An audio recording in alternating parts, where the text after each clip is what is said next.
Résistance, force armée, citoyenne, liberté. Moi, je voudrais développer un sujet un petit peu à part de la politique. Je voudrais pas parler de ce qu'on appelle le bio, les traitements bio. Certes, beaucoup de gens aujourd'hui, avec ce joli mot bio, accourent acheter du bio. Mais est-ce que le bio est vraiment bio et ne comporte aucun risque pour votre santé? Parce que dites-vous bien une chose, certes, les anciens systèmes étaient très dangereux. Et j'y ai travaillé dedans, j'étais ouvrier agriculteur, et j'en connais les conséquences que ça a pu avoir sur ma santé et sur la santé des autres ouvriers, dont un qui est décédé d'un cancer. Parce que tout le temps traité sans masque, sans rien du tout, sans protection, voilà ce qui arrive. Et beaucoup d'agriculteurs y ont laissé la vie. Mais est-ce que le bio ne comporte pas de danger? Eh bien moi je pense que le bio, c'est un mot. Un mot, c'est du commerce, c'est du marketing. Parce que dites-vous bien que dans les produits bio professionnels, ce sont des produits faits avec des plantes et des produits qu'on ne trouve pas sur notre sol français, qu'on va chercher sur des îles dans des pays étrangers. Et il s'avère que ces plantes peuvent être quelquefois aussi dangereuses et aussi nocives pour votre santé que des produits chimiques. Ce n'est pas moi qui l'invente. Il y avait, si vous vous rappelez, une émission sur la 24, un Anglais, un commando, des commandos anglais qui faisaient une émission de comment survivre en forêt avec les plantes, se soigner, tout ça, il expliquait. Eh bien, c'est une réalité. Il faut faire attention parce que certaines plantes peuvent s'avérer mortelles pour votre santé. Le produit bio n'existe pas. C'est faux. Le bio, c'est quoi? C'est rien. C'est de mélanger les plantes entre elles.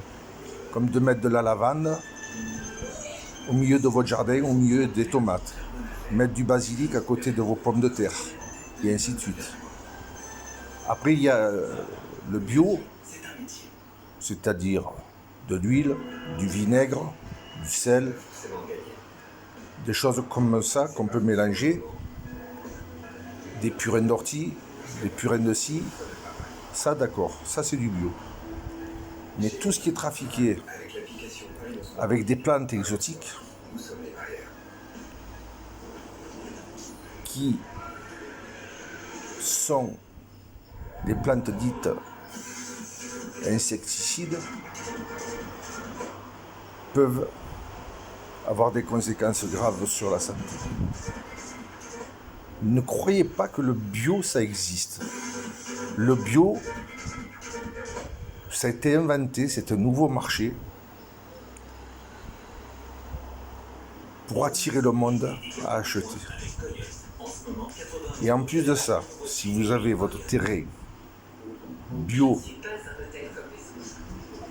à moins de 500 mètres d'un agriculteur qui traite encore en chimie, avec le vent, vous avez des dépôts qui se font sur vos légumes. Moi, je vous fais un pari. Allez chez un agriculteur qui vous dit c'est du bio. Vous achetez une pomme, vous achetez des tomates, et vous allez dans un laboratoire. Et vous demandez une analyse. Vous allez être surpris. Drôlement surpris de ce qu'ils vont retrouver dedans.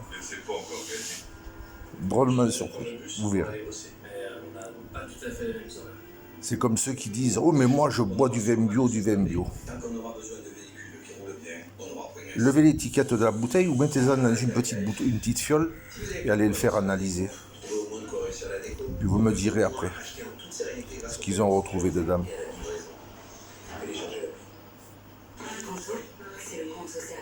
C'est comme tout.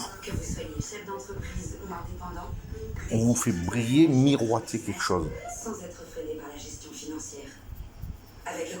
C'est un marché. Un marché financier juteux, le bio. On a sorti ce mot bio. Et tout le monde mord à la maçon.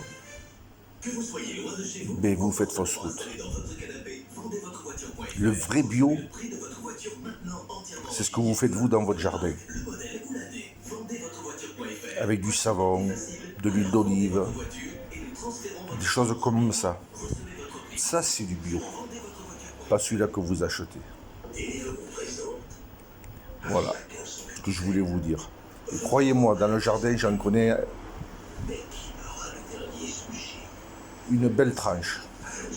J'en ai fait pendant des années, que ce soit du maraîcher, fruitier, tout ce que vous voulez, même les arbres et tout ça. Je sais de quoi je parle. C'est aujourd'hui qu'on part en vacances, la semaine prochaine. Voilà, c'est comme ceux qui disent, moi je fais un barbecue avec des cèpes de vigne, avec du bois d'olivier, qu'on m'a donné.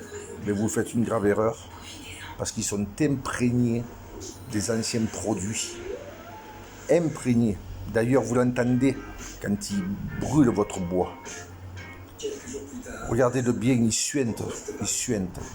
C'est les produits chimiques qu'ils rejettent. Et surtout les cèpes de vigne. Mettre des cèpes de vigne dans votre barbecue, c'est comme mettre de la morora pour faire cuire avec votre viande. Alors un conseil, même pas le charbon de bois, parce que le charbon de bois, c'est des palettes recyclées maintenant, c'est tout le bois recyclé. C'est plus du vrai charbon de bois comme il se faisait avant avec du chêne. Alors moi je vous donne un conseil pour faire cuire votre viande.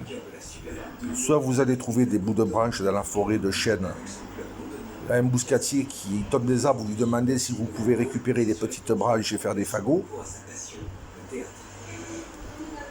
Ou le meilleur, achetez-vous un barbecue aux pierres de lave et vous aurez un excellent barbecue. Parce que tout ce qui a été traité, cèpes de vigne, pommiers, poiriers, tout ça, ils sont imprégnés de produits. Les palettes, c'est pareil. Tout ce qui sort de l'industrie est imprégné. C'est une grave erreur de croire que vous mangez une viande saine en utilisant ce genre de bois.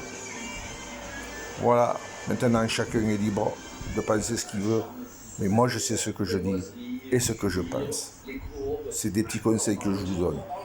Je vous souhaite une excellente fin de soirée à tous et j'espère que je ne vous couperai pas l'appétit, mais réfléchissez à votre santé et à celle de vos progénitures.